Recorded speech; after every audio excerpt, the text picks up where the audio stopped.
ইতিহাসের প্রাচীন শহর তমলুক, আর এই শহরের বুক চিরে দাঁড়িয়ে আছে ২৫০০ বছরের প্রাচীন সতীপীঠ মা বর্গভীমা মন্দির।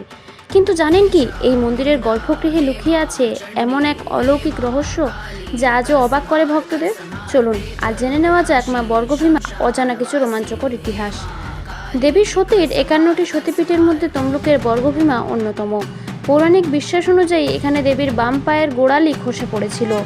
মন্দিরের গর্ভগৃহের কালো পাথরের দেবী মূর্তিটি মূলত উগ্রতারা রূপে পূজিত।